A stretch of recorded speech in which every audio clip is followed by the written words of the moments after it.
Welcome to Poker Market, making poker more efficient.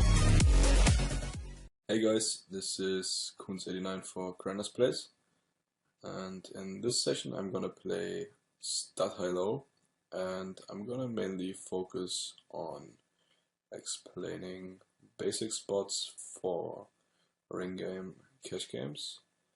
I'm just focusing on the very basics, so if you haven't ever played stud high low before, I hope this is gonna give you a pretty good view and some explanations about ranges I choose for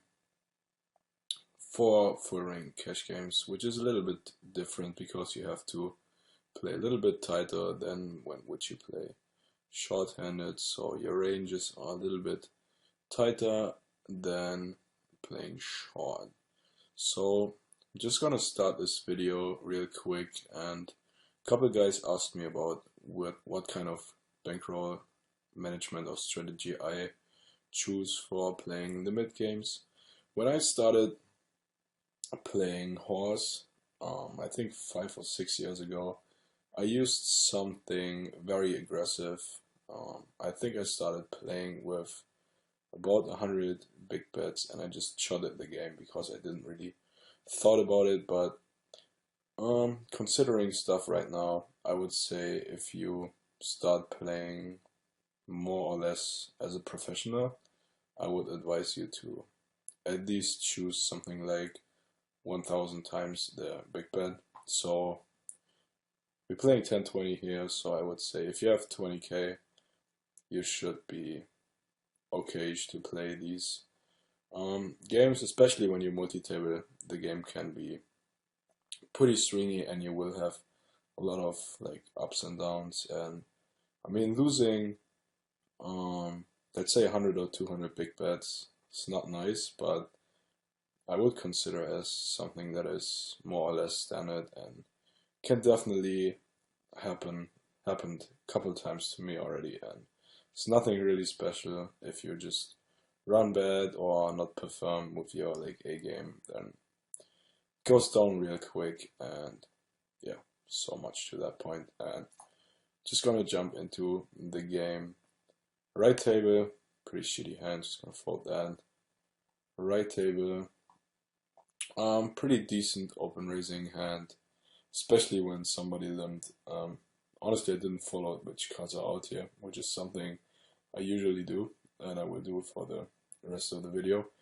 But limping, and I marked this guy as more or less a weaker player, and I didn't mark anybody else, so that has to mean something. So of course I'm gonna raise pretty okay, connected 3 low cards hand here, sitting next to the bring in to get the bring in out and try to get into a heads up spot with the bring in guy. And he called. We're pairing our 7, and the 7 usually is a card that helped him as well.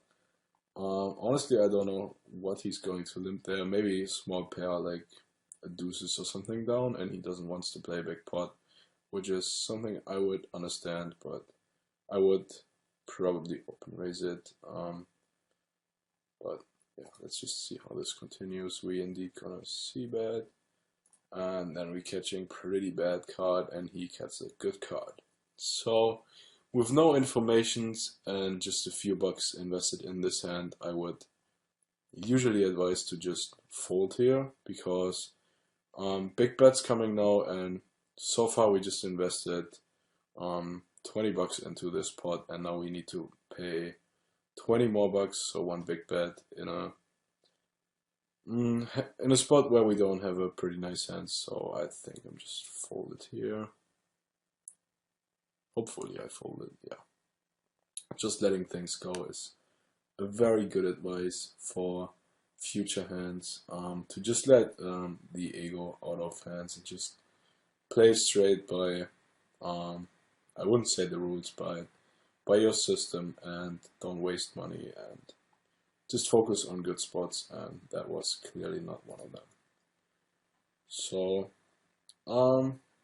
what do we need to consider while we playing? A very big part is count or remember cards. If you play multi-tables, it sometimes is not that easy to focus on things going on, especially when you do something on the side like texting somebody or watching a movie or whatever. If you play stud games, it's a very big thing if you know which cards are out. So, if you have a trashy hand, it's like whatever, but if you have a hand in your early position or late position, it's very careful to look at what cards are out. So right here we have this scenario, we have to bring it in, and there are just a bunch of low cards, and usually 100% somebody of these guys is going to open raise. So like the one question is, what are we going to defend? What are we going to defend if it's getting multi-way? What are we going to defend if it's gonna get open raised and 3-betted and fold, and then it's up to us. So I don't know how this action is going to continue, but let's say one guy's open raising, everybody else folds. What are we gonna do? With